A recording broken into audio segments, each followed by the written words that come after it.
एक महिला ने अपनी बेटी को किसी और परिवार को गोद दे दिया ताकि वो लोग उसकी बच्ची का अच्छे से पालन पोषण कर पाएं, क्योंकि आज के टाइम में इसके परिवार के हालात काफी ज्यादा खराब थे और वो अपनी बच्ची को अच्छे से नहीं पाल सकती थी, जिसके चलते उसने किसी और परिवार को उसे गोद दे दिया और वो लोग उसे गोद ले भी लेते हैं। लेकिन इस परिवार से भी वो लड़की अचानक से गायब हो जाती है।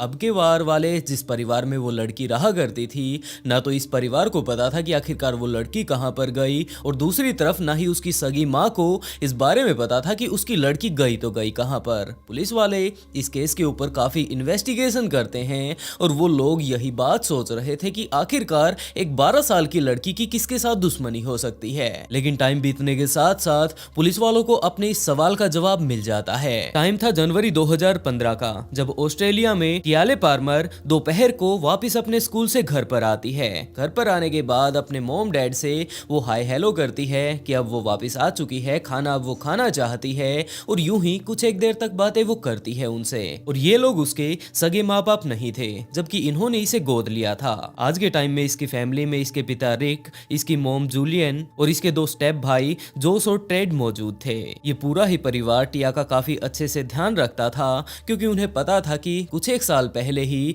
इसकी माँ हमें यहाँ पर इसे गोद देकर गई थी, जिसके चलते उसके माता पिता अपने दोनों बेटों के साथ साथ अपनी इस बेटी का भी काफी अच्छे से ध्यान रखते हैं। आज के टाइम में टिया की असली मोम सिंडी वहीं पर पास में ही एक ट्रेलर पार्क में रहा करती थी। इसके घर के हालात इतने अच्छे नहीं थे कि ये अपनी बच्ची को आराम से अपने घर पर पाल सके, जिसके चलते उसने इस फैमिली को अपनी बच्ची को डोनेट दे दिया था। एक टाइम ऐसा हुआ करता था जब सिंडी अपनी जिंदगी में काफी ज्यादा अच्छे से टाइम बिता रही थी, लेकिन टाइम बीतने के साथ साथ उसे नशे की आदत पड़ जाती है और इसी लत के टाइम उसे एक लड़के से प्यार हो जाता है। दोनों ने बाद में शादी कर ली और इनके घर एक लड़की होती है जिसका नाम उन्होंने टिया रखा। सिंडी धीरे धीरे कर नशे की लत से बाहर आने की कोशिश करती है, लेकिन दूसरी तरफ इसका पति, जिससे कि इसने प्यार किया था, बाद में शादी की थी और एक पूरी की पूरी फैमिली इसने बसाने की कोशिश की थी, वो आज भी नशे के हालात से बाहर आने के लिए तैयार नहीं था। सिंडी का पति आज के टाइम में सिंडी के ऊपर काफी ज्यादा अत्याचार किया करता था अपना नशा वगैरह करके, और दूसरी तरफ वो अपनी बेटी टिया को भी नहीं छोड़ता था। तो सिंडी ने ये बात सोची कि उसके साथ तो जो कुछ भी हो रहा है उसके खुद के कारण है, क्योंकि वो नशे में इतनी ज्यादा अंदर घुस चुकी थी कि उसको ना तो खुद का पता था ना ही अपने प्रेमी का पता था, और आज के हालात जो इस तरह के क्रिएट हुए हैं वो इसके खुद के कारण हुए हैं। लेकिन इन सारी चीजों में उसकी बेटी का कोई भी दोष नहीं, तो इसके लिए वो कोई ना कोई ऐसा जुगाड़ जरूर कर देगी जिसके चलते इसकी जिंदगी आगे चलकर बर्बाद ना हो। जिसके चलते उन्होंने एक फोस्टर फैमिली को ढूंढना शुरू कर दिया। फोस्टर फैमिली एक इस तरह की फैमिली होती है जहां पर कि नॉर्मली किसी भी बच्चे को गोद दे दिया जाता है और दूसरी तरफ वो उस परिवार में रहकर बड़े ही अच्छे से अपना टाइम बिताता है। जितना भी उस बच्चे का खर्चा वगैरह आता है वो सारा का सारा सरकार की तरफ से दिया जाता है। तो ये बात हम लोग कह सकते हैं कि दूसरी तरफ किसी भी फैमिली में कोई नॉर्मली एक बच्चे की सिर्फ और सिर्फ संख्या बढ़ेगी, उनके ऊपर किसी भी तरह का कोई खर्चा वगैरह नहीं बढ़ेगा। तो सिंडी ने इसी तरह अपनी बेटी के लिए एक फोस्टर फैमिली ढूंढना शुरू कर दिया और कुछ एक दिनों बाद उन्हें एक अच्छी सी फैमिली मिल भी जाती है, और यही वो फैमिली थी जहां पर आज के टाइम में टिया रहा करती थी। टिया जब सिर्फ और सिर्फ 6 साल की थी तभी उसने ये फोस्टर फैमिली ढूंढना शुरू कर दिया था, और जब तक वो 7 साल की होती तब तक उसे एक अच्छी सी फैमिली मिल भी चुकी थी, और सिंडी ने अपनी बेटी को उस फैमिली के पास भेज दिया। ये लड़की यहाँ पर पिछले काफी सालों से रह रही थी। आज के टाइम में 2015 आते आते करीब ये 12 साल की हो चुकी थी और इसे इस परिवार में किसी भी तरह की कोई भी समस्या नहीं थी। हाँ, बीच बीच में उसे अपनी माँ की काफी ज्यादा याद आया करती थी, जिसके कारण वो ये नहीं देखती कि वो कहाँ पर है। स्कूल से अगर उसकी छुट्टी हो जाती है और उसी टाइम उसे अपनी माँ की याद आती तो सीधा वो अपनी माँ के पास जा पहुंचा करती थी, और लगभग शाम होते होते वो वापस अपनी फैमिली के पास आ जाती। पहले तो इसकी फैमिली काफी ज्यादा घबराने लगी थी कि यार पता नहीं हमारी बेटी हम लोगों ने अभी अभी कुछ एक दिनों पहले ही गोद ली है, आखिरकार वो कहाँ चली गई। लेकिन जैसे जैसे टाइम बीतता है तो इस फोस्टर फैमिली को भी पता चल जाता है कि ये बच्ची बीच बीच में अपनी माँ से मिलने के लिए जाती रहती है, और इन सारी ही चीजों में इस फोस्टर फैमिली को भी कोई दिक्कत नहीं थी। टिया को अपने परिवार में हद से ज्यादा खुशी मिल रही थी, कभी भी उसे इस बात की कमी महसूस नहीं हुई कि उसकी माँ उसके पास नहीं है। अगर वो होती तो इसका और ज्यादा अच्छे से ख्याल रखती, क्योंकि फोस्टर फैमिली जहाँ पर यह आज के टाइम में रहा करती थी ये भी अपने बच्चों की तरह ही उसका पालन पोषण कर रही थी। दूसरी तरफ ये जो फैमिली थी जिसने आज के टाइम में टिया को गोद लिया था, ये भी अपने इलाके में काफी ज्यादा रिस्पेक्टेड थी। उनके पास अपना खुद का एक काफी बड़ा घर था। इसके अलावा घोड़ों का एक फार्म भी था जिसमें उनके पास लगभग 2-3 घोड़े थे और टिया इन घोड़ों के साथ खेलकर काफी ज्यादा खुश हुआ करती थी। रिक और जूलियन की शादी आज से करीबन 25 साल पहले हुई थी और शुरुआती टाइम में रिक एक ट्रक ड्राइवर था, लेकिन एक एक्सीडेंट इसका हो जाता है जिसके कारण इसके कमर में एक चोट लगती है। काफी ज्यादा गहरी वो चोट थी जिसके कारण अगले काफी दिनों तक इसके कमर में दर्द रहता है। तो दर्द रहने के कारण उसने अपनी ट्रक ड्राइविंग बिल्कुल ही छोड़ दी और दूसरी तरफ अपने घर परिवार का अच्छे से पालन पोषण करने के लिए इसने फास्ट फूड रेस्टोरेंट खोल लिया और वहां पर ये फास्ट फूड बनाने लगता है। अगले काफी दिनों तक वो अच्छी वहां पर मेहनत करता है, लेकिन इसका वो फूड रेस्टोरेंट भी इतना अच्छे से नहीं चलता। बस इतना था कि इनका घर का गुजारा हो जाया करता था और वैसे इन्हें पैसे की कोई कमी नहीं थी क्योंकि इनके पास पहले की ही काफी ज्यादा सेविंग थी। लेकिन आगे जिंदगी बिताने के लिए कोई ना कोई काम धंधा तो उन्हें करना ही था, जिसके चलते रिक ने ये फास्ट फूड रेस्टोरेंट खोल लिया था। धीरे धीरे कर जैसे जैसे टाइम बीतता है तो इनकी जिंदगी में इनके 2 बच्चे आए और आज के टाइम में इनके घर पर एक लड़की और आ चुकी है जिसे वो लोग काफी ज्यादा प्यार करते थे। और उसके बाद टाइम आया 30 अक्टूबर 2015 का, जब सुबह सुबह का टाइम था और रिक टिया से ये बात कहता है कि उसे स्कूल जाना है, जल्दी से तैयार वो हो जाए। और टिया भी अपने स्कूल जाने के लिए तैयार होने लगती है। जैसे ही वो तैयार होती है, रिक ने उसे अपनी गाड़ी में बैठाया और हर रोज की तरह वो उसे उसके स्कूल छोड़ने के लिए चला जाता है। वहां पर वो उसे स्कूल छोड़ता है और वापस घर पर आ जाता है। लेकिन अभी उसे घर पर आए हुए करीबन 1 घंटा ही हुआ होगा कि टिया के स्कूल से रिक के पास कॉल आता है और उन्होंने ये बात पूछी कि क्या आज टिया छुट्टी पर है। तो रिक ने मना कर दिया कि वो छुट्टी पर नहीं है। तो उसके स्कूल वालों ने कुछ एक देर बाद ही दोबारा से रिक के पास कॉल किया और ये बात कही कि टिया तो यहाँ पर नहीं है। तो रिक ने ये बात कही कि चलो ठीक है, अगर वो नहीं आई है तो कोई बात नहीं। ये बात रिक जानता था कि अक्सर जब भी टिया का मन करता है तो वो ये बात नहीं देखती कि अब उसे स्कूल जाना है या फिर स्कूल से वापस घर पर जाना है। और अगर उसका मन अपनी माँ से मिलने का होता है तो वो सीधा का सीधा अपनी माँ के पास चली जाती है। और हो सकता है आज भी कुछ ऐसा ही हुआ हो जिसके चलते वो इतना ज्यादा ध्यान नहीं देता है। टाइम अब शाम का हो चुका था। अब उसके परिवार वाले चिंता करने लगते हैं कि टिया वापस घर पर क्यों नहीं आई। और रिक ने अपने परिवार वालों को यही समझाया कि हो सकता है उसका मन अभी ना कर रहा हो वापस आने का, तो वो अपनी माँ के पास ही होगी। लेकिन अगली सुबह तक टिया वापस घर पर नहीं आती है, जिसके बाद रिक ने सिंडी के पास कॉल किया और ये बात पूछी कि क्या टिया उसके पास आई है, क्योंकि अभी तक वो वापस घर पर नहीं आई है। अगर वो तुम्हारे पास आई हो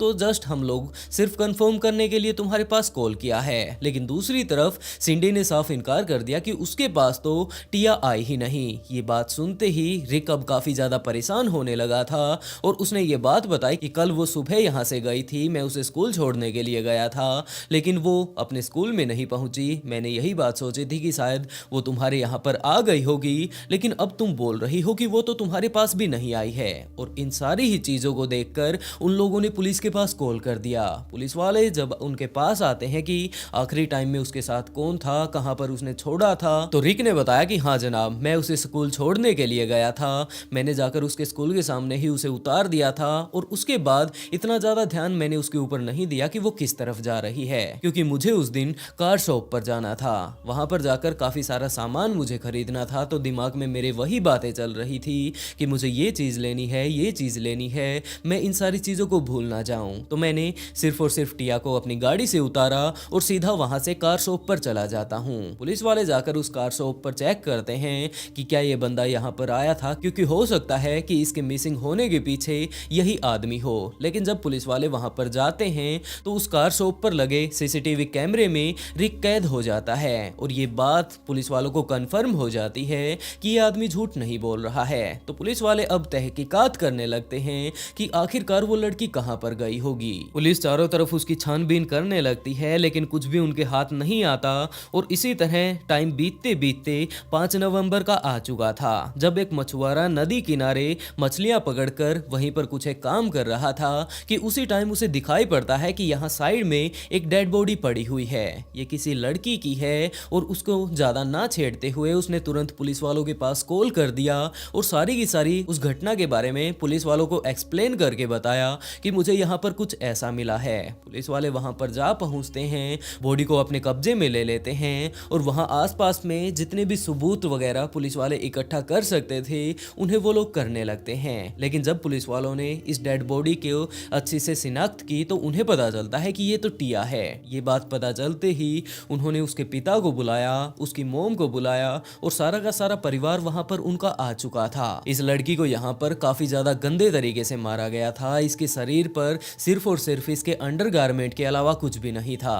जितने भी इसके कपड़े वगैरह थे वहां आसपास में उन्हें नहीं मिलते हैं, सिर्फ और सिर्फ जूते उसके मिलते हैं जो कि उस जगह से कुछ एक दूरी पर ही पड़े हुए थे। कोई भी ऐसा एविडेंस पुलिस वालों को वहां से नहीं मिलता है जिससे वो लोग इस बात का अंदाजा लगा पाए कि आखिरकार यहाँ पर हुआ क्या था। पुलिस वाले अगले काफी दिनों तक इस केस के बारे में पूरी छानबीन करते हैं। ये केस वहां पर न्यूज में उस टाइम तक आ चुका था, लेकिन पुलिस वालों के हाथ कोई भी ऐसी कड़ी नहीं लगती है जिसको पकड़कर वो लोग इस केस में आगे बढ़ पाए। Queensland police have identified a body found on the Gold Coast as 12-year-old Tiali Palmer. She hadn't been seen since last Friday as she made her way to school in Logan. Her remains were discovered on the banks of the Pimpama River on Thursday evening. It's very important that we speak with anybody who was there over the last 7 days, and that's even if they think that they can't help us, even if they saw nothing. That's really important to us that they come forward and tell us that they saw nothing.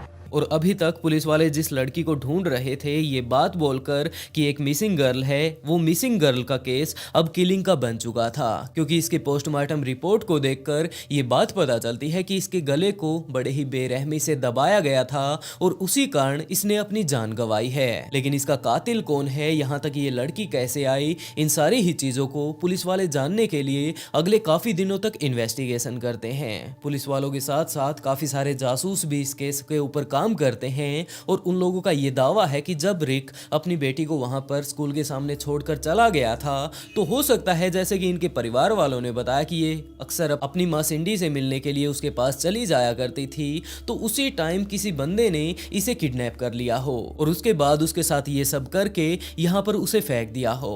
Police वाले detective सारे के सारे अपने अंदाजे लगा रहे थे, लेकिन सटीक अंदाजा किसी का भी नहीं था कि ये सब हो चुका था तो आखिरकार ये किसने किया होगा। पुलिस वाले रिक को अपने पास बैठाकर फिर से डिटेल से पूछते हैं कि क्या आपको कोई ऐसी बात याद आ रही हो जो कि लास्ट टाइम आपके साथ वहां पर हुई हो और वो बात हमारी इन्वेस्टिगेशन में मदद कर पाए। तो रिक ने वही सारी बातें पुलिस वालों को दोबारा से बतानी शुरू की। Did you have anything to do with the death of Tia Palmer? Absolutely not. All right. How was her demeanour that morning? She was on key. She was happy. You know, it's really sprightly. You know, yeah, just, and I was sort of pleased that she was happy that day. I just thought, oh, we're going to have a good day. Mate, is there anything you can tell me about this matter? Nothing at all. No, just I dropped her off. उनके school में कोई भी ऐसा बच्चा मौजूद नहीं था जो ये बात कहता हो कि उस दिन जिस दिन की इसको किडनैप कर लिया गया था ये अपने स्कूल से ही गायब हो गई थी। उस दिन किसी बच्चे ने या फिर किसी टीचर ने इसे वहां पर देखा हो। सारे के सारे लोग यही बात बोल रहे थे कि एक दिन पहले तो हम लोग उससे मिले थे, काफ़ी अच्छे से खेले थे। टीचर्स ये बात कह रही थी कि हम लोगों ने काफ़ी अच्छे से उसे पढ़ाया था, जितना भी काम हमें उसे करवाना था वो सारा करवाया था और वो किसी भी तरह से स्ट्रेस में भी नजर नहीं आ रही थी। ये तो एकदम से गायब हुई है। 14 नवंबर को टिया का अंतिम संस्कार कर दिया जाता है जिसमें करीबन 600 लोग शामिल थे। उनके स्कूल के सारे टीचर्स, उनके बच्चे और इसके साथ साथ उनकी कम्युनिटी में आसपास रहने वाले सारे के सारे लोग इस फ्यूनरल में आए थे। सभी लोगों ने पर्पल कलर के कपड़े पहने थे क्योंकि टिया का पर्पल कलर काफी ज्यादा फेवरेट था, क्योंकि पर्पल कलर सिंडी को टिया के बीमे के करीबन $2.5 लाख भी मिलते हैं। लेकिन सिंडी का यही कहना था कि मुझे इस पैसे में कोई इंटरेस्ट नहीं, पुलिस वालों से बस मेरी इतनी रिक्वेस्ट है कि वो लोग इसके कातिल को पकड़ दें। अब टाइम 2015 से 16 का आ चुका था। पुलिस वाले लगातार इस केस के ऊपर काम कर रहे थे, लेकिन अभी भी पुलिस वालों के हाथ कुछ भी ऐसा नहीं लगता है जिससे वो लोग इस केस में आगे बढ़ पाएं। लेकिन जैसे ही 6 महीने इस बात को बीतते हैं तो पुलिस वालों को एक मुखबिर से ये बात पता चलती है कि जब टिया गायब हुई थी उससे जस्ट कुछ एक दिनों पहले ही उसने ये कंप्लेंट अपने माता पिता से की थी, अपने घर वालों से की की थी कि उसके पेट में काफी ज्यादा दर्द हो रहा है। और उसके बाद बताया ये जाता है कि इनके परिवार वालों ने, जिसके साथ आज के टाइम में वो रहा करती थी, उन लोगों ने घर पर एक मीटिंग बनाई थी। जस्ट मीटिंग के 1-2 दिन बाद ही टिया पूरे तरीके से गायब हो जाती है। और इस बारे में पता चलते ही पुलिस वालों ने सबसे पहले रिक के इतिहास को निकालना शुरू किया कि क्या इस बंदे ने पहले कोई इस तरह का काम किया है। तो उन्हें पता चलता है कि हाँ, ये पहले भी काफी बार जेल में जा चुका है। अब ये पिछले कुछ एक दिनों से शांत था, लेकिन इसका क्राइम में काफी लंबा इतिहास रह चुका है। पुलिस वाले और ज्यादा से ज्यादा रिक के बारे में जानने की कोशिश करते हैं और उन्हें शक होने लगता है कि जरूर इस केस के पीछे रिक ही हो सकता है, क्योंकि आखिरी टाइम में टिया को स्कूल छोड़ने के लिए भी रिक ही गया था। तो पुलिस वालों ने उसके घर पर जाकर बार बार उनसे पूछताछ करनी शुरू की। और जब पुलिस वाले उनके घर पर पूछताछ के लिए जा रहे थे तो इसी बीच पुलिस वालों ने काफी सारे हिडन माइक उनके घर पर लगा दिए थे, जिससे उनके परिवार में होने वाले, जब वो लोग घर पर बैठकर बातें किया करते थे, वो सारी की सारी बातें उस माइक से सीधा पुलिस वाले सुन सकते थे। और जब पुलिस वालों ने वो सारे के सारे माइक अच्छे से फिट कर दिए थे और इस घटना के कुछ एक दिनों बाद ही जब रिक के घर वाले आपस में बैठकर घर पर बातें कर रहे थे तो पुलिस वालों को सुनाई देता है कि रिक के घर वाले अब ये प्लानिंग बना रहे हैं कि आजकल पुलिस वाले हमारे यहाँ पर पूछताछ के लिए कुछ ज्यादा ही आने लगे हैं। अगर तुम लोगों से पुलिस वाले कुछ भी पूछते हैं तो तुम्हें सिर्फ और सिर्फ एक यही बात कहनी है कि हमें इस बारे में कुछ भी नहीं पता। जितना जो कुछ हमारे पिता ने बताया है आप लोगों को, हम सिर्फ उतना ही जानते हैं। और टिया की मौत के बारे में हमें आज के बाद कोई भी बात नहीं करनी है। मैं बिल्कुल भी नहीं चाहता कि हम लोग इस झमेले में फंस जाएं। लेकिन जैसे ही ये सारी की सारी बातें पुलिस वालों को पता चलती हैं तो उन्हें शक होने लगा कि जरूर इन लोगों के पास कोई ना कोई ऐसी बात मौजूद है जो कि ये लोग पुलिस वालों से छिपा रहे हैं। लेकिन हम लोग इन्हें अलग अलग बैठाकर अपने पास यहाँ पर लाकर इनसे जब पूछताछ करनी शुरू करेंगे तो ये लोग एक्यूरेट एक एक बात बिल्कुल सेम नहीं बता पाएंगे। जैसे ही इन सारी बातों के बीच डिफरेंस आएगा हम लोग इन्हें पकड़ लेंगे। और ये सारी बातें सोचकर पुलिस वाले उनके घर पर जा पहुंचते हैं। सारे ही लोगों को वो लोग गिरफ्तार करने लगते हैं। लेकिन जैसे ही रिक को पता चलता है कि पुलिस वाले तो यहाँ पर पूरी की पूरी फोर्स के साथ आए हैं और यहाँ पर पूरे के पूरे परिवार को वो लोग गिरफ्तार कर रहे हैं, तो उसने अपनी जान देने की कोशिश की। वो सुसाइड करने की कोशिश करता है, लेकिन पुलिस वाले टाइम रहते उसके पास जा पहुंचते हैं और उसे पुलिस वाली वैन में नहीं जबकि उसे एम्बुलेंस में डालकर हॉस्पिटल पहुंचा देते हैं। और कुछ एक दिनों बाद ही वो रिकवरी करने लगता है। लेकिन दूसरी तरफ जब रिक हॉस्पिटल में था तो उसके परिवार से पुलिस वालों ने पूछताछ करनी शुरू की। सबसे पहले पूछताछ उन्होंने उसकी पत्नी जूलियन से की और जूलियन ने साफ इनकार कर दिया कि जनाब मुझे नहीं पता। ये सारी की सारी बातें जो कि मेरा पति आप लोगों को पहले ही बता चुका है, यही सारी घटना वहां पर घटी थी, इसके अलावा मुझे कुछ भी नहीं पता। लेकिन जब पुलिस वाले उसके ऊपर थोड़ा दबाव बढ़ाते हैं तो जूलियन ने सारी की सारी बातें पुलिस वालों के सामने रख दी। जूलियन ने बताया कि टिया और उसके बेटे जॉन के बीच एक रिलेशनशिप बन चुका था। अब वो एक साथ ही रहा करते थे, भाई बहन तो थे नहीं। कुछ एक दिनों पहले ही टिया हमारे यहाँ पर रहने के लिए आई थी, तो ये दोनों ही एक दूसरे की तरफ काफी ज्यादा अट्रैक्ट हो रहे थे और इतने ज्यादा अट्रैक्ट ये होने लगे कि ये एक दूसरे से प्यार करने लगते हैं। उसके बाद कुछ एक दिनों बाद ही एक दूसरे के साथ ये फिजिकल होने लगे थे और इन्हीं सारी चीजों के चलते टिया प्रेग्नेंट हो जाती है। टाइम अक्टूबर 2015 का था जब टिया हमारे पास आती है और उसने ये बात कही कि उसके पेट में दर्द हो रहा है। हम लोग नॉर्मली उसे डॉक्टर के पास लेकर जाते हैं, लेकिन वहां पर जाने के बाद डॉक्टर ने ये बात हमें बताई कि ये तो प्रेग्नेंट हो चुकी है। ये बात सुनते ही रिक काफी ज्यादा गुस्से में आ जाता है। उसने ये बात टिया से पूछी कि आखिरकार उसका रिलेशनशिप किसके साथ चल रहा है, तो टिया ने ये बात बताई कि ये रिलेशनशिप किसी और के साथ नहीं जबकि उनके ही बेटे जो उसके साथ चल रहा है। रिक इस बात से काफी ज्यादा गुस्सा था। वैसे भी उसके परिवार उससे काफी ज्यादा घबराता था। जितना जो कुछ उसने बोल दिया वही फाइनल हुआ करता था। लेकिन आज के टाइम में जोश ने काफी बड़ी गलती कर दी थी, तो अब रिक समझ नहीं पा रहा था कि आखिरकार वो करे तो क्या करे। अब आस पड़ोस में जब उनके पड़ोसियों को पता चलेगा कि उसके बेटे ने कुछ इस तरह का कांड इस लड़की के साथ कर दिया है, और वैसे भी अभी ये लड़की सिर्फ और सिर्फ 12 साल की है और अंडर एज होने के कारण, इसे प्रेग्नेंट करने के कारण सीधा का सीधा जोश जेल में जाने वाला है। लेकिन ये ऐसा बिल्कुल भी नहीं चाहेगा एक ऐसी लड़की के लिए जिसे कि वो लोग पिछले काफी दिनों से यहाँ पर पाल रहे हैं अपनी बच्ची समझकर। वो बात दूसरी है कि जोश ने इसे अपनी बहन कभी भी नहीं समझा और वो लोग आपस में एक दूसरे के साथ फिजिकल रिलेशन बनाने लगे थे। तो 29 अक्टूबर को वो लोग घर पर बैठकर एक मीटिंग बनाते हैं और रिक ने ये बात कही कि कल सुबह तुम सारे ही लोग बाजार जाने वाले हो।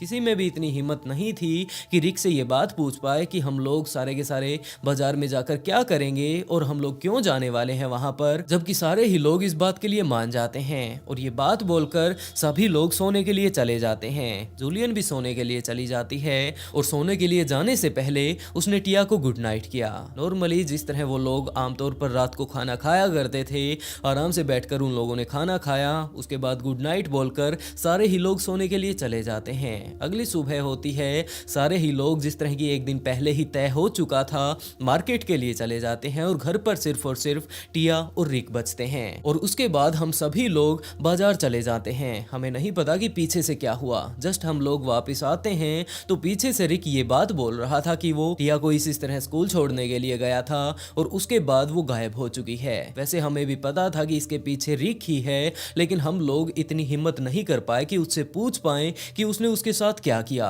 Came out to me and he started to cry and he said, Mum, I've done something terrible. And he said, I've had a sexual encounter with Tia or something to those words. Okay, I was going to say, but they words. No, probably not the words, but yeah, I don't really remember exactly what it was then, but yeah, it indicated that he'd had sexual encounter with Tia. The message was clear. It was, yeah. And I said, oh my God, mate. I was absolutely stunned, shocked. I said, oh mate, no, how could you let something like that happen? दूसरी तरफ police वालों ने जब जोस के छोटे भाई से इस बारे में बात की तो वो भी काफी ज्यादा परेशान इस बात को लेकर था और उसने अपने दोस्त से मैसेज पर ये बात कही थी कि हमारे घर का हाल काफी ज्यादा खराब चल रहा है, मैं कुछ भी समझ नहीं पा रहा हूँ कि मैं करूँ तो क्या करूँ। और इसी तरह की कुछ एक बातें उसने पुलिस वालों को बताई। I didn't know about it until she had been murdered, and I was informed later that day of everything that had happened, and she had sex with my brother at a point, I don't know when.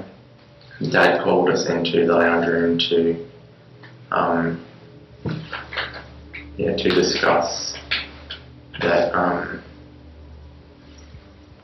that there was a few things happening. Trent had, it was at that point that I was then informed about what Trent had done with Tia. And Dad called us in, sat us down, proceeded to explain that Trent had.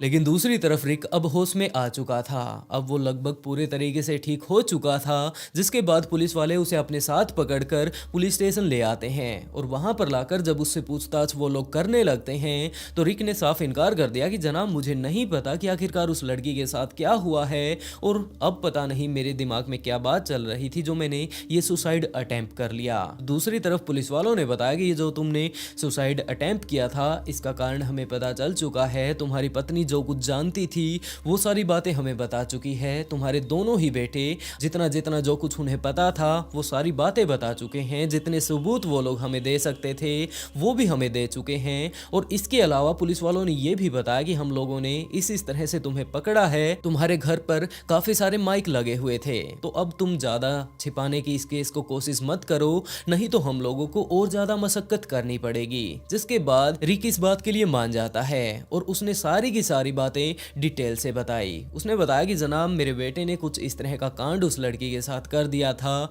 लेकिन वो अभी भी under as थी। अगर हम लोग ये बात जाकर हॉस्पिटल में बताते हैं, उस लड़की का अबॉर्शन करवा देते हैं, तो भी उसे जेल जाना ही पड़ता। लेकिन मैं अपने परिवार को किसी भी तरह की समस्या में नहीं देख सकता था, जिसके चलते मैंने उन सारे ही लोगों को काफी ज्यादा धमका दिया और उसके बाद यही बात कही कि तुम लोग ज्यादा अपने दिमाग को मत चलाना, कुछ भी पुलिस वालों को मत कहना, सिर्फ और सिर्फ यही बात कहना कि तुम्हें इस बारे में कुछ भी नहीं पता और बाकी जो कुछ होगा वो मैं संभाल लूंगा। मैंने उन सारे ही लोगों को उस दिन मार्केट भेज दिया था और पीछे से हम दोनों के बीच लड़ाई होने लगती है। मैंने टिया को काफी बार ये बात पूछी कि आखिरकार उसने ऐसा क्यों किया। वैसे भी टिया अभी सिर्फ 12 साल की थी, सच पूछो तो उसे भी अच्छे से कुछ भी नहीं पता था कि आखिरकार ये सब क्या चल रहा है। वैसे उसका बेटा लगभग 18-19 साल का हो चुका था, उसे ही ये सारी चीजें देखनी थी, लेकिन वो उसका बेटा था, जिसके चलते वो उसको जेल जाते हुए नहीं देख सकता था। तो उसने ये बात सोची कि इस लड़की को ही ठिकाने लगाना होगा। और वो लोग जब मार्केट जा चुके थे तो उसने पीछे से उसका गला पकड़ लिया और उसके गले को दबा दिया। गला दबाते ही उसकी मौत हो जाती है और उसके बाद वो अपने ट्रक में उसे डालकर इसी तरह उसके स्कूल में जाता है। वहां पर कुछ एक देर गाड़ी घुमा लेने के बाद वापस एक गैराज में जाता है, वहां से कुछ एक सामान लेता है और उसके बाद उस लड़की को जाकर ठिकाने लगा आता है, ताकि कल को अगर पुलिस वालों को उसे कुछ बताना भी पड़े तो वो अपनी कहानी को पूरा अच्छे से एक्सप्लेन कर पाए। ये सारी बातें पता चलते ही सिंडी अंदर तक टूट जाती है और वो ये बात सोचती है कि उसने अपनी बेटी को एक फोस्टर हाउस में इसलिए डाला था ताकि उसकी जिंदगी अच्छी बन पाए। वो नहीं चाहते थी कि उसकी बेटी भी उसी की तरह इसी तरह कहीं पर भी नशेड़ी बन जाए, सड़कों पर वो धक्के खाती फिरे, उसकी जिंदगी आगे चलकर इतनी ज्यादा बर्बाद हो जाए कि वो कोई भी फैसले ना ले पाए। जिसके चलते उसने एक अच्छे से फोस्टर हाउस को ढूंढा। काफी सारे फोस्टर हाउस को वो पहले ही मना कर चुकी थी क्योंकि उसके बच्चे के लिए उसे ये लग रहा था कि ये फोस्टर हाउस अच्छे नहीं हैं। तो उसने अपनी तरफ से तो पूरी कोशिश की अपनी बेटी की जिंदगी अच्छी बनाने के लिए, लेकिन आखिर में उसने अपनी जान गंवा ही दी, वो भी इतने बुरे तरीके से। जैसे ही पुलिस वालों को इस केस के बारे में पूरी डिटेल पता चलती है तो उन्होंने उन सारों ही लोगों को कोर्ट में पेश किया और कोर्ट में उनकी ऐसी हरकतों को देखते हुए जज ने जूलियन को 18 महीनों की सजा सुनाई, क्योंकि उसका इस केस में कोई भी इतना खास लेन देन नहीं था, लेकिन इस घटना के बारे में उसे भी पता था और उसे ये अंदाजा था कि इस लड़की के साथ आगे चलकर क्या हो सकता है। दूसरी तरफ जोस और उसके छोटे भाई को 4 और 3 साल की सजा सुनाई जाती है, लेकिन इस केस के मास्टरमाइंड रिक को लाइफ सेंटेंस दी जाती है और ये बात भी कही जाती है कि अगले 20 सालों तक तो वो पैरोल के लिए भी अर्जी नहीं डाल पाएगा और उन सभी लोगों को जेल में भेज दिया जाता है। टाइम 1961 का था जब डुप्रोल्ट फैमिली अपने घर पर बैठकर इस बात की प्लानिंग बना रही थी कि आखिरकार वो लोग घूमने के लिए कहां पर जाएं, क्योंकि ये लोग पिछले काफी दिनों से इस बारे में सोच रहे थे कि हमें बाहर जाकर कहीं घूम कर आना चाहिए, लेकिन अच्छे से अगर कहीं पर घूम कर आना है तो उसमें काफी ज्यादा खर्चा लगने वाला था। तो आखिरकार इन लोगों ने ये डिसाइड किया कि हम लोग काफी सारे पैसे इकट्ठा करेंगे और एक बार अच्छे से घूम कर आएंगे, जिसके लिए ये लोग लगभग पिछले 3-4 सालों से अपनी सेविंग इकट्ठा कर रहे थे। और आज के टाइम में 1961 आते आते इन लोगों ने इतना पैसा इकट्ठा कर लिया था कि ये लोग कहीं बाहर जाकर अच्छे से घूम पाए। 40 साल का ऑर्थर डुप्रोल्ट ये सारी की सारी प्लानिंग अपनी वाइफ के साथ वहां पर बैठकर बना रहा था कि उसी टाइम उसकी वाइफ ने ये बात कही कि हम लोग अकेले घूमने के लिए नहीं जाने वाले, जबकि बच्चे भी हमारे साथ जाने वाले हैं, तो क्यों न हम लोग इनसे भी इनकी राय ले लें कि ये लोग कहां पर घूमना चाहते हैं। जिसके चलते वो दोनों मियां बेबी वहां पर बैठकर इस बात की प्लानिंग कर ही रहे थे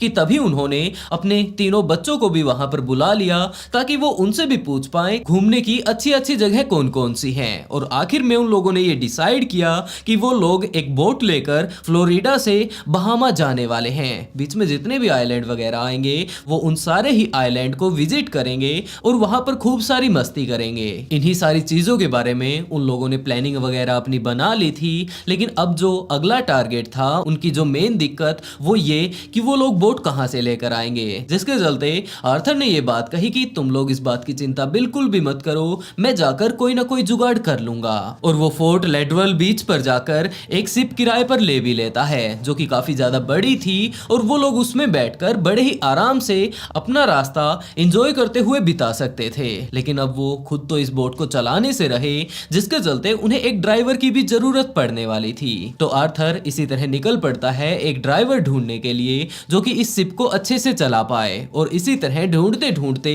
उसकी मुलाकात होती है जूलियन हार्वे से। जूलियन ने कहा कि जनाब मैं आपका शिप चलाने के लिए तैयार हूं और मुझे काफी अच्छा अनुभव भी है। मैं समझ चुका हूं कि आप किस तरह की अपनी छुट्टियां मनाना चाहते हैं और आप चिंता बिल्कुल भी मत कीजिएगा। शिप आप जिस भी जगह से लेकर जाना चाहेंगे मैं वहीं से निकाल लूंगा। इसी तरह बातें करते करते जूलियन को पता चलता है कि इन्हें एक ऐसे कुक की भी जरूरत है जो कि रास्ते में इनके लिए खाना तैयार कर सके और काफी अच्छी अच्छी चीजें इन्हें बनाकर खिला सके। तो उसने ये बात कही कि जनाब मैं आपकी शिप चलाने तो वाला ही हूँ, तो क्यों न आप मेरी वाइफ को भी साथ ले लें, क्योंकि वो खाना काफी ज्यादा लाजवाब बनाती है। तो आर्थर को भी इस बात में कोई दिक्कत नहीं थी और उसने ये बात कही कि हम लोग यहाँ से 8 नवंबर को जाने वाले हैं, तो अपनी जिस भी तरह की तुम्हें तैयारी वगैरह करनी है सारी तैयारी कर लेना, बस हमारा जो पिकनिक है, जो हमारा एंजॉय हम लोग करने वाले हैं, वो बीच में खराब ना हो। जूलियन ने कहा कि जनाब आपको बिल्कुल भी दिक्कत नहीं आने वाली। और इसी तरह जूलियन अपनी तरफ से अपने सारा का सारा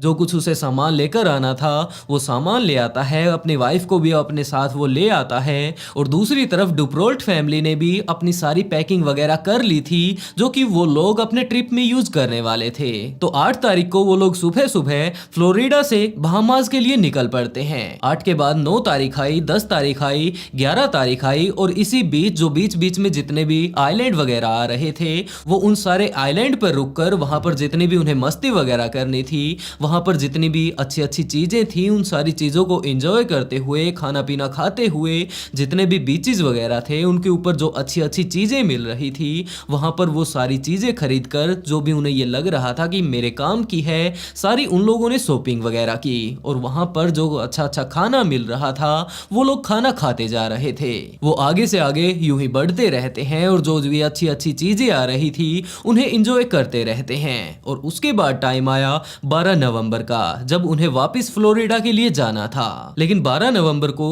वो लोग फ्लोरिडा नहीं पहुंचते हैं, जबकि 13 नवंबर को एक कार्गो शिप जब समंदर से निकल रहा था तो उन्होंने देखा कि एक छोटी सी बोट के ऊपर एक आदमी मदद मांगने के लिए आ रहा है। पहले तो उन लोगों ने ये बात सोची कि शायद ये कोई मछुआरा वगैरह होगा जो कि यहाँ पर मछलियां पकड़ने के लिए आया है, लेकिन बाद में उस कार्गो शिप के ऊपर मौजूद उसके कैप्टन ने देखा कि ये व्यक्ति खड़ा होकर अपने दोनों हाथ हिला रहा है, तो जरूर इसे किसी न किसी तरह की समस्या होगी। और वो लोग जब उसके पास पहुंचते हैं तो उन्होंने देखा कि इसके साथ एक छोटी बच्ची भी मौजूद है। और पहली नजर में तो उन्हें भी यही पता चला कि ये बंदा किसी समस्या में है, तो उन्होंने उसे अपने शिप पर ले लिया। और ये कोई और नहीं जबकि जूलियन था। इसके साथ एक छोटी बच्ची भी मौजूद थी और ये बच्ची आर्थर की बेटी थी। जूलियन ने बताया कि जनाब इस तरह मैं एक फैमिली को यहाँ पर घुमाने के लिए लेकर आया था, इस तरह हम लोग आए थे, एक पूरी फैमिली थी, मेरी वाइफ भी उसी शिप पर मौजूद थी। लेकिन वो शिप एक चट्टान से टकरा जाती है और उसके बाद उसके अंदर छेद हो जाता है। ये टक्कर काफी ज्यादा खतरनाक थी क्योंकि हमारी शिप काफी ज्यादा तेजी से आगे बढ़ रही थी। वो बीच में ही किसी चट्टान से टकरा जाती है और उसके बाद वो पूरे तरीके से टूट चुकी थी। धीरे धीरे कर सारे के सारे लोग डूबने लगते हैं, पूरी शिप पानी में डूब चुकी थी। लेकिन जैसे तैसे कर मैं अपने आप को बचाता हूँ, इस बच्ची को भी बचाता हूँ। लेकिन तब तक इस बच्ची को काफी ज्यादा चोट लग चुकी थी। जैसे तैसे कर जो कुछ भी मुझसे बन पाया मैं इस बच्ची को बचाते हुए यहाँ तक आया था। लेकिन यहाँ तक आते आते इस लड़की ने चोट के कारण अपनी जान गंवा दी। मुझे ये आस थी कि जल्द से जल्द कोई ना कोई शिप वगैरह मुझे मिल जाएगा और इस लड़की को हम लोग जल्द से जल्द हॉस्पिटल पहुंचा देंगे और उसके बाद ये तो कम से कम अपनी जान बचा ही लेगी। जूलियन की ये सारी बातें जब कैप्टन सुन चुका था तो वो लोग उसके लिए बंदोबस्त करते हैं ताकि ये किसी ना किसी हॉस्पिटल में जाकर अपना इलाज करवा पाए। उसे हॉस्पिटल भेज भी दिया जाता है, लेकिन तब तक पुलिस वहां पर आ चुकी थी और जूलियन से आकर उन लोगों ने पूरी की पूरी तहकीकात की कि असल में वहां पर क्या हुआ था। तो जूलियन ने बताया कि 8 तारीख को हम लोग फ्लोरिडा से निकले थे, हम लोग वहां बहामास में गए थे, वहां पर पूरा का पूरा एंजॉय कर लेने के बाद बीच बीच में हम लोग इन सभी आइलैंड पर रुके थे और वहां पर जो कुछ भी हमें करना था, जिन्होंने ये बोट बुक की थी और यहाँ पर वो लोग पिकनिक के लिए आए थे, वो सारा एंजॉय करते आ रहे थे। लेकिन अब हमारा वापस फ्लोरिडा जाने का प्लान था, लेकिन बीच में ही एक पहाड़ी से हमारी टक्कर हो गई। हमारी शिप काफी ज्यादा स्पीड में चल रही थी और उस टक्कर के कारण पूरी की पूरी शिप ही पलट जाती है और उसके बाद उसमें धमाका हो गया। इस धमाके में हम सिर्फ और सिर्फ 2 ही लोग बचे थे, लेकिन यहाँ तक आते आते इस लड़की ने भी अपनी जान गंवा दी। पुलिस वाले भी इस केस के ऊपर पूरी तहकीकात करते हैं कि आर्थर नाम के एक व्यक्ति ने ये बोट किराए पर ली थी। दरअसल वो अपनी फैमिली के साथ पिकनिक मनाना चाहता था, कुछ एक छुट्टियां मनाना चाहता था और जितनी भी बातें पुलिस वालों को जाननी थी वो सारी की सारी उन्होंने जान ली थी। और पुलिस वालों को भी यही लगने लगा कि ये जो बंदा बातें बोल रहा है वो बिल्कुल सही है, जिसके बाद आखिर में जूलियन को छोड़ दिया जाता है। जूलियन अब वापस अपने घर पर आ चुका था, उसे छोटी मोटी चोटें आई थी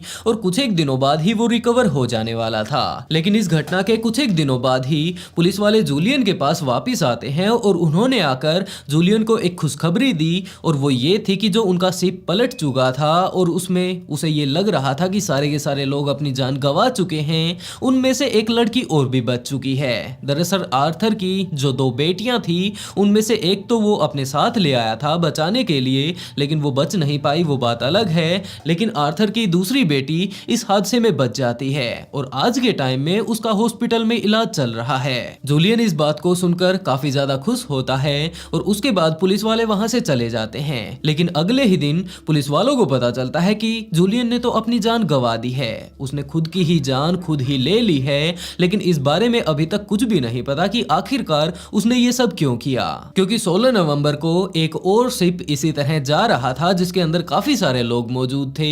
उन्होंने एक छोटी सी बोट को समंदर में बहते हुए देखा। उन्होंने देखा कि ये किसी तरह की अच्छी सी बोट नहीं है जिसके ऊपर कोई व्यक्ति घूमने के लिए यहाँ पर समंदर में आए, जबकि ये एक इस तरह की बोट है जिसके अंदर तो अच्छे से लेटा भी नहीं जाएगा। तो वो लोग अपनी शिप उस बोट के पास लेकर गए और वो लोग जैसे ही वहां पर पहुंचते हैं तो उन्होंने देखा कि एक लड़की इस बोट के ऊपर बैठी हुई है और वो मदद के लिए इशारा कर रही है। और जैसे ही ये शिप इस लड़की के पास पहुंचती है तो उन्होंने उससे बातें करना शुरू किया, लेकिन उसकी जो हालत थी लड़की के वो काफी ज्यादा खराब थी, जिसके चलते इस शिप पर मौजूद 2-3 लोग नीचे पानी में कूद जाते हैं और उस लड़की के पास जा पहुंचते हैं। उसकी हालत काफी ज्यादा क्रिटिकल थी, जिसके चलते वो लोग उसे अपने साथ लेकर अपनी शिप पर आ जाते हैं। और यहाँ पर शिप पर आ जाने के बाद जब उन लोगों ने उस लड़की को ध्यान से देखना शुरू किया तो उन्होंने पाया कि इसके अंदर तो पानी की काफी ज्यादा कमी हो चुकी है। इसके फेस की स्किन फटने लगी है, होठों में काफी ज्यादा दरार आ चुकी है,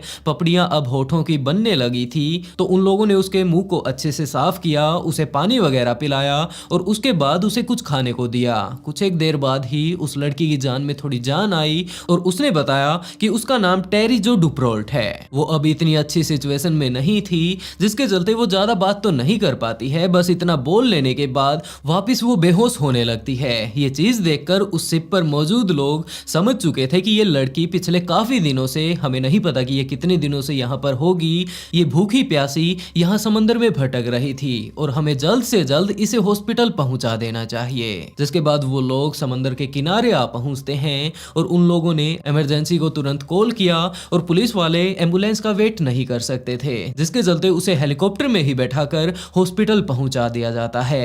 Has she been conscious at all since? That I don't know. I couldn't say, sir. Was she unconscious when she was brought in? Yes, sir. She's out now, I believe. What's her condition? Serious, but I think she'll be all right. I think she'll live.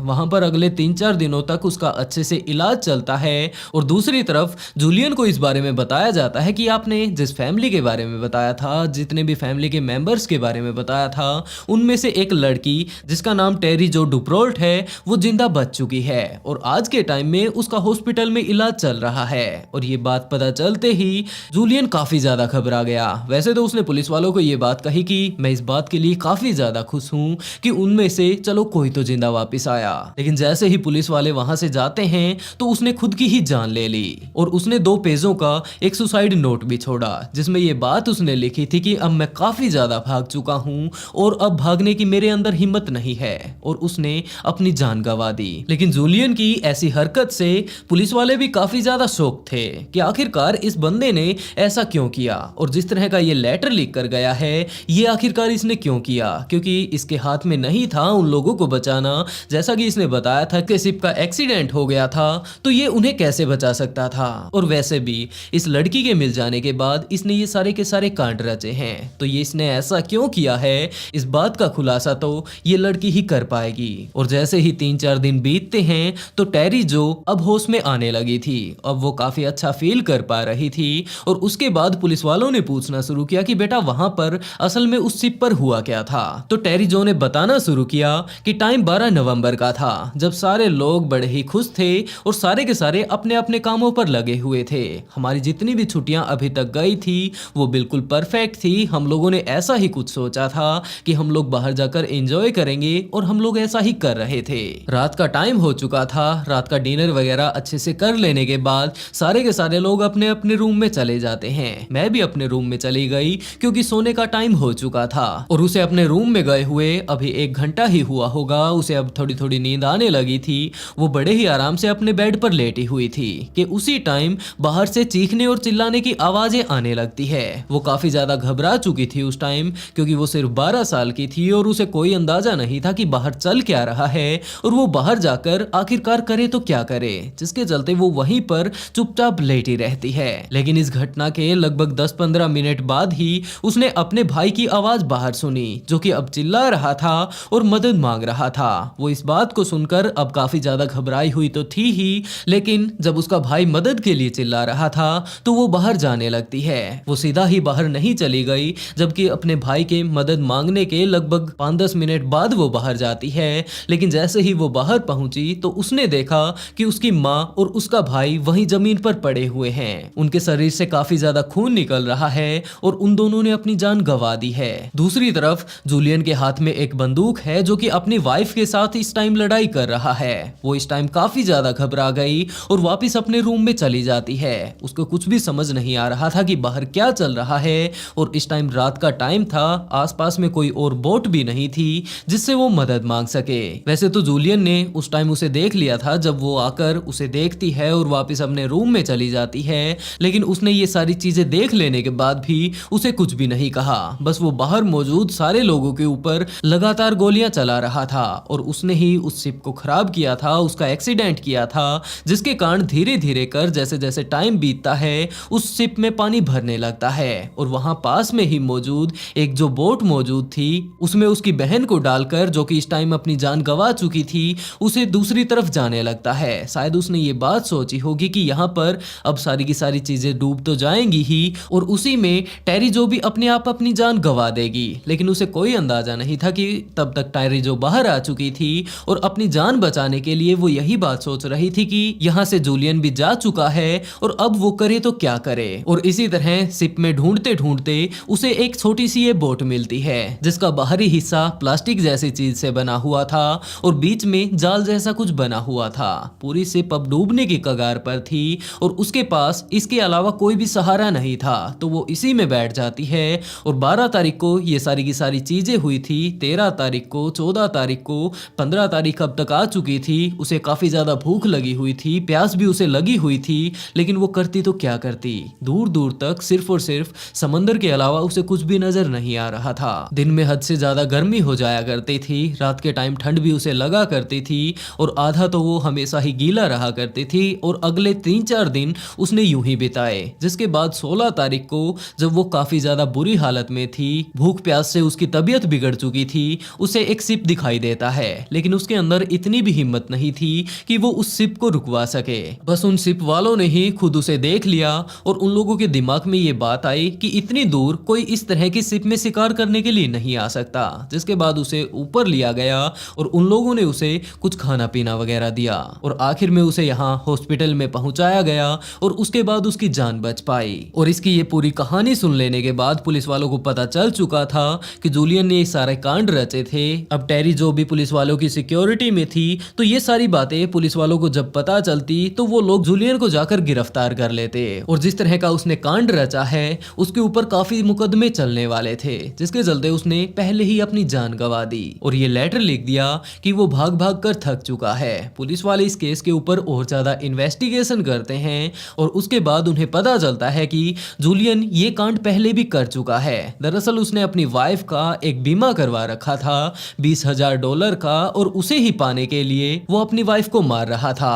आज से पहले भी इसकी शादी हो चुकी थी और इसी तरह बीमे के लालच में उसने अपनी पहली वाली वाइफ को भी मार दिया था और उसके सारे के सारे पैसे वगैरह जो भी मिलने थे वो खुद ही ले लिए थे। अब की बार फिर से उसने ये प्लानिंग बना रखी थी कि वो अपनी इस वाइफ को मार डालेगा और उसके बीमे के जितने भी पैसे आएंगे वो खुद रख लेगा। लेकिन इस सारे कांड को वो उसी बीच समंदर में रचना चाहता था और इसी टाइम जब वो बीच समंदर अपनी वाइफ को मार रहा रहा था, एक एक्सीडेंट के तौर पर दिखाने के लिए डुपरोल्ट फैमिली वहां पर आ जाती है और जब उन्होंने उसे अपनी वाइफ की जान लेते हुए देखा तो उसे जबरदस्ती उस पूरी फैमिली को मारना पड़ा और बाद में उसने अपने वाइफ को भी मार डाला।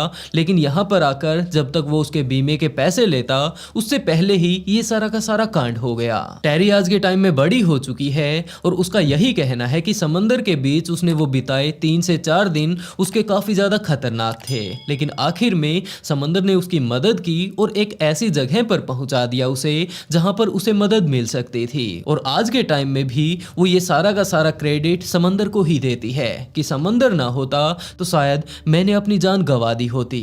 आज के टाइम में वो समंदर के लिए काफी चीजें कर रही है, साफ सफाई के जितने भी अभियान चलते हैं उन सारों में जाकर उसकी मदद करती है, क्योंकि टेरी का यही कहना है कि समंदर ने मेरी रक्षा की है तो मैं आज के टाइम में इसकी रक्षा करूंगी। और वो वहां पर जितनी भी साफ सफाई कर सकती है समंदर की, बीच के ऊपर पड़े कचरे को उठाती है और वहां पर जितनी भी हो सकती है साफ सफाई करने की कोशिश करती है।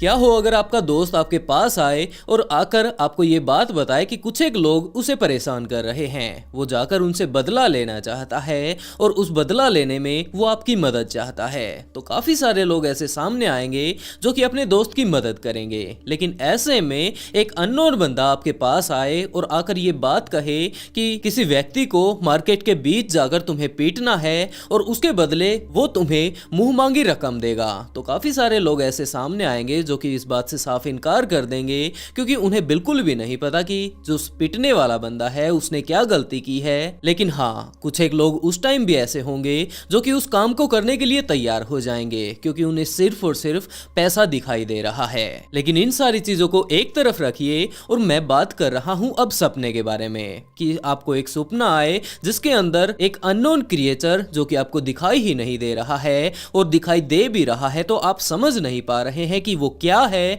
वो आपके सपने में आकर ये बात कहे कि आपको एक बच्चे की जान लेनी है और अगर आप ये काम नहीं करते हैं तो वो आपके साथ, आपके परिवार के साथ कुछ ऐसा काम करेगा जिसके बारे में आपने सपने में भी नहीं सोची होगी। तो ऐसे में आप क्या करेंगे? इसे एक बुरा सपना सोचकर छोड़ देंगे या इसके ऊपर गौर करेंगे? और आज हम लोग बात करने वाले हैं कुछ एक ऐसी ही लड़कियों के बारे में जिन्हें इस तरह का सपना आता है और उसके बाद जो उन्होंने कदम उठाया वो सच में ही काफी ज्यादा भयानक था। ये कहानी है अमेरिका की, जहां पर पायथन नाम की एक लड़की अभी स्कूल में जाना शुरू ही करती है। उसके माता पिता ने उसका स्कूल चेंज करके उसे एक नए स्कूल में डाला था और वो वहां पर जाकर स्कूल को देख रही थी, वहां पर रहने वाले बच्चों को देख रही थी और इसके साथ साथ वो अपने लिए एक फ्रेंड ढूंढ रही थी। लेकिन इसी तरह जब वो वहां पर घूम रही थी, हर रोज अपनी क्लासें लगाया करती थी, तो इसी बीच उसकी मुलाकात होती है मॉर्गन नाम की एक लड़की से।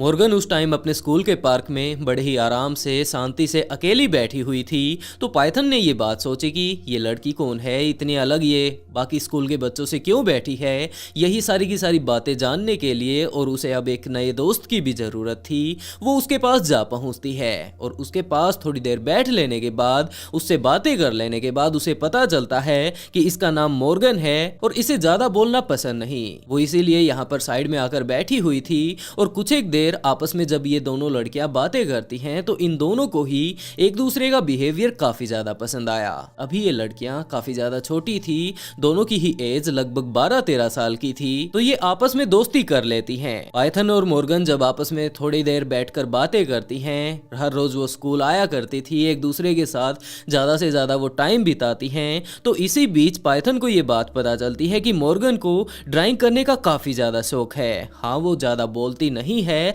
लेकिन काम की बातें अगर करनी हो तो वो चुप भी नहीं रहती। और इसी तरह ज्यादा से ज्यादा ये दोनों ही लड़कियां एक दूसरे के साथ टाइम बिताती हैं, क्योंकि इनको एक दूसरे का साथ काफी ज्यादा पसंद आ रहा था। अब हर रोज का इनका यही रूटीन था कि स्कूल में साथ में रहना, खाना पीना सब कुछ साथ में करना और अगर प्लेग्राउंड में भी अगर खेलने के लिए जाना होता तो वो दोनों साथ ही रहा करती थी। एक साथ वो आगे बढ़ने लगती हैं, पढ़ने लगती हैं और क्लास जैसे जैसे उनकी पास हो रही थी, आगे भी वो एक दूसरे की काफी अच्छी दोस्त दोस्त बनी रही। लेकिन 6th क्लास तक आते आते इन लोगों की क्लास में एक और नई बच्ची आती है और इसका नाम अनीसा था। अनीसा भी ज्यादा कुछ नहीं बोला करती थी। कम बोलने के कारण पाइथन और मॉर्गन के साथ उनकी दोस्ती हो जाती है और ये तीनों ही अब एक साथ रहने लगती हैं। लेकिन अनीसा जब से स्कूल में आई थी, पाइथन और मॉर्गन की वो दोस्त बनी थी, लगातार मॉर्गन पाइथन से दूर होती जा रही थी, क्योंकि मॉर्गन और अनीसा में काफी सारी ऐसी बातें सिमिलर थी जो कि उन्हें पाइथन से अलग बनाती थी, और वो था स्लेंडरमैन। मॉर्गन और अनीसा जब आपस में एक दूसरे के साथ टाइम बिताने लगती हैं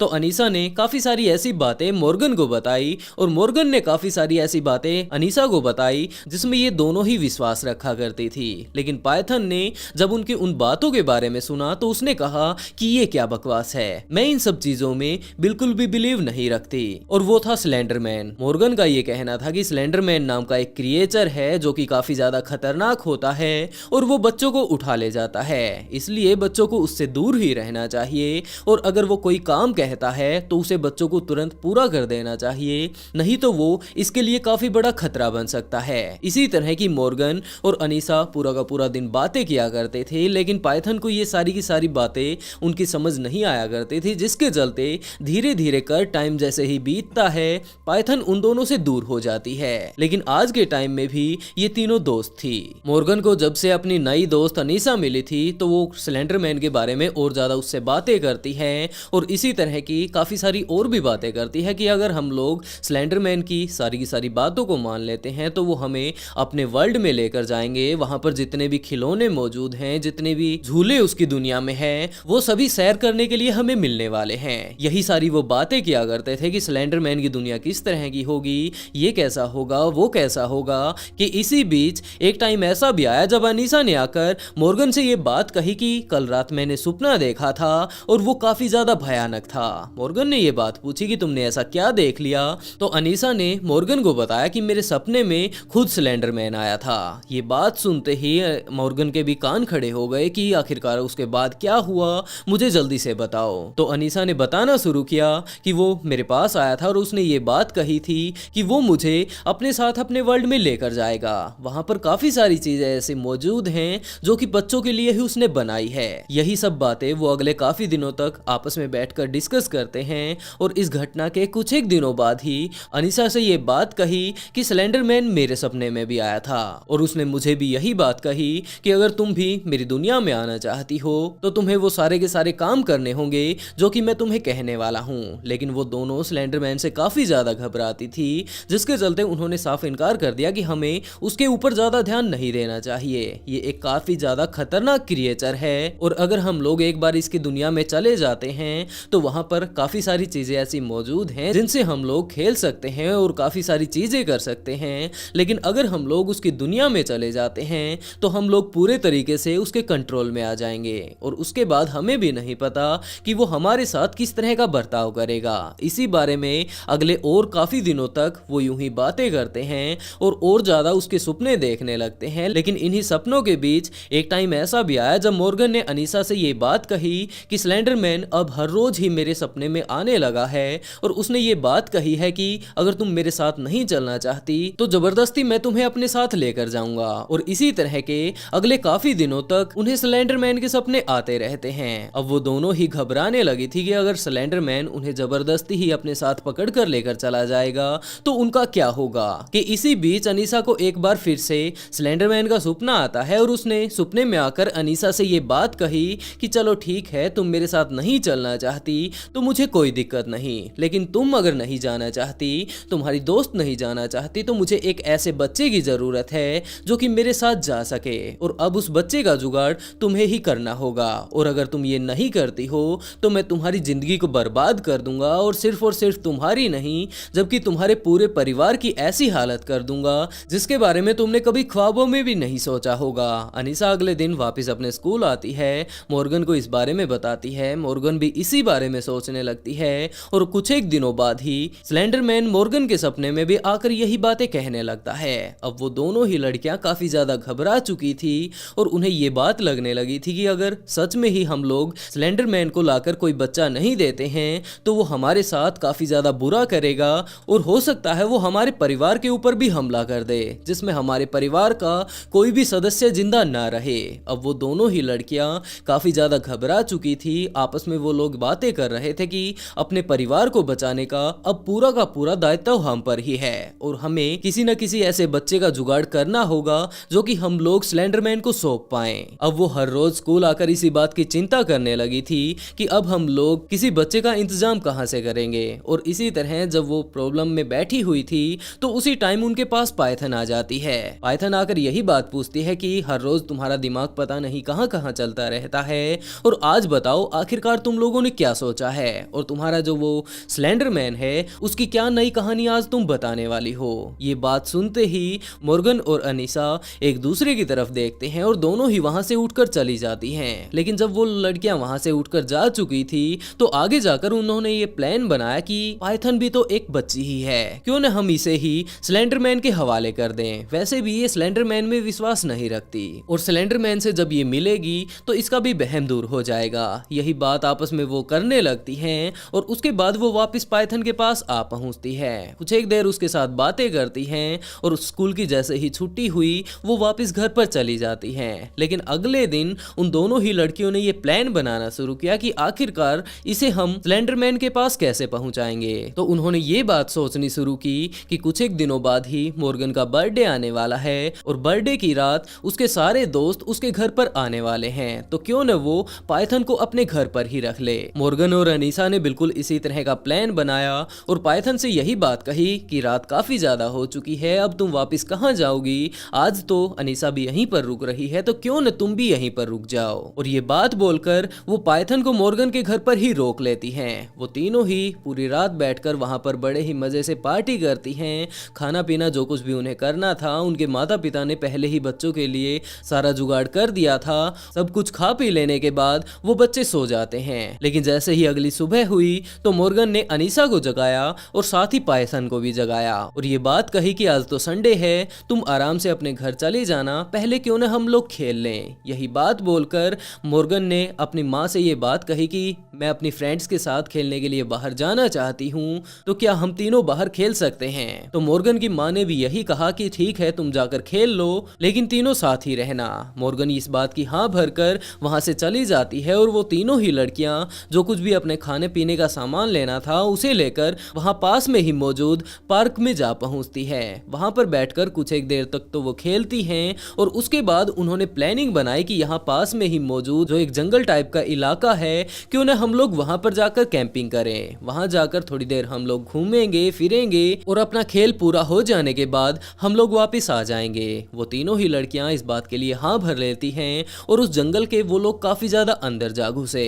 और वहां पर जाकर अनीसा ने मॉर्गन से ये बात कही क्यों ना हम लोग छुपम छुपाई खेलें। पाइथन भी इस बात के लिए राजी हो जाती है और वो तीनों ही खेलने लगती हैं। अनीसा ने कहा कि मैं जाकर 10 तक काउंट करती हूँ, तुम जाकर छुप जाओ। मॉर्गन और पाइथन दोनों ही पेड़ पौधों में वहां पर जाकर छिप जाती हैं और उसके बाद अनीसा उन दोनों को ढूंढने लगती है। मॉर्गन तो सीधा ही अनीसा के पास जा पहुंचती है और उन दोनों ने अपने बैग से एक चाकू निकाला क्योंकि उस टाइम मॉर्गन सिर्फ और सिर्फ छुपने का नाटक कर रही थी ताकि उसे देखकर पाइथन भी कहीं पर जाकर छुप जाए। और उसके बाद वो धीरे धीरे कर पाइथन के पास जा पहुंचते हैं और उसके पास जाकर उसके पीछे से उसकी कमर पर हमला कर देते हैं। उन्होंने उस चाकू से जो कि अपने साथ वो पहले ही घर से लेकर आई थी उसके साथ पाइथन के शरीर पर काफी सारे हमले किए। पाइथन का ध्यान बिल्कुल आगे की तरफ था कि आगे से कोई आ न जाए, लेकिन उन्होंने उसके पीछे से हमला किया था जिसके कारण पाइथन उन्हें अच्छे से नहीं देख पाई थी और वो देख पाती उससे पहले ही उन दोनों ही लड़कियों ने मिलकर उसके ऊपर बड़े ही बुरे तरीके से हमला कर दिया। उसे काफी बुरे तरीके से जब वो लोग मार चुके थे और उन्हें ये लगने लगा था कि ये अब अपनी जान अपने आप ही गवा देगी, वो वहां से जाने लगती हैं। लेकिन दूसरी तरफ पाइथन अपनी उन्हीं दोनों दोस्तों को आवाज लगाने लगती है। कुछ एक देर बाद ही वो दूसरी तरफ से घूमकर उसके सामने आने का नाटक करती है और उसके बाद यही बात कहती है कि तुम्हारे साथ ये सब क्या हो गया और तुम चिंता बिल्कुल भी मत करो, हम दोनों कुछ एक देर बाद ही मदद लेकर तुम्हारे पास आ जाएंगे, तुम यहीं पर बैठकर इंतजार करो। लेकिन तब तक उन्हें नहीं पता था कि पाइथन को इस बारे में पता चल चुका है कि उसके ऊपर हमला करने वाला कोई और नहीं जबकि वो दोनों लड़कियां ही थी। और वो दोनों ही लड़कियां वहां से अपने घर की तरफ जाने लगती हैं आपस में बातें करते हुए कि अब उन्होंने एक लड़की को ठिकाने लगा दिया है और स्लेंडरमैन अब उनके सपने में नहीं आने वाला, और आए भीगा तो कुछ ना कुछ उन्हें प्राइज देकर ही जाएगा। यही सब बातें करते हुए वो अपने घर की तरफ जाने लगती हैं, लेकिन बीच में ही एक स्टोर आता है जिसके ऊपर रुककर उसके बाथरूम में जाकर उन्होंने अपने चाकू को साफ किया और इसके साथ साथ अपने कपड़ों पर लगे जितने भी खून के धब्बे थे उन्हें साफ किया और उसके बाद वो अपने घर की तरफ जाने लगती है। लेकिन दूसरी तरफ पाइथन अब काफी ज्यादा बुरी हालत में जंगल के बीचों बीच पड़ी हुई थी। पाइथन समझ चुकी थी कि उसके दोस्तों ने ही उसका ये हाल किया है और वो अब उसके लिए कोई भी मदद नहीं लेकर आने वाले, और इसी तरह अगर वो यहीं पर पड़ी रहती है तो यहाँ पर उसे संभालने के लिए कोई नहीं आने वाला, जिसके चलते वो वहां से उठती है और जैसे तैसे कर वहां से बाहर निकलने की कोशिश करती है। लेकिन वो ज्यादा दूर तक नहीं जा पाई क्योंकि उसके शरीर पर काफी ज्यादा अब चाकू के निशान लग चुके थे, काफी सारा उसका ब्लड लॉस हो चुका था और वो एक रास्ते पर जाकर लेट जाती है। लेकिन कुछ एक देर बाद ही एक साइकिल सवार वहां पर आने लगता है क्योंकि सुबह का टाइम था और लोग वॉक पर निकले हुए थे और वो आदमी भी अपनी साइकिलिंग के लिए वहां पर आया हुआ था। वैसे तो इस जंगल का गेट आमतौर पर बंद ही रहता है, लेकिन कभी कभार उसे खोल दिया जाता है और आज वो गेट खुला हुआ था, जिसके चलते वो आदमी साइकिलिंग करते करते यहाँ पर आ पहुंचता है। और जब उसने उस लड़की को जंगल के बीचों बीच ऐसी हालत में देखा तो उसने तुरंत पुलिस वालों के पास कॉल किया और उन्हें पूरी की पूरी हालत बताई कि मुझे एक लड़की मिली है जिसके ऊपर चाकुओं से काफी ज्यादा हमला किया गया है। जल्द से जल्द आप लोग इसके लिए मदद यहाँ पर भेज दीजिए। What's the address of your emergency? Waukesha County, Lenny. I'm transferring over a caller on Big Bend at the dead end just south of Rivera. And he came upon a 12-year-old female. She appears to be stabbed. She appears to be what? Stabbed. Stabbed? Correct. Okay. Sir, you still there? Yes. Hi, sir. So, are you with this 12-year-old female? Yeah, she says she's having trouble breathing. She said she was stabbed multiple times. Stabbed multiple times? Yeah.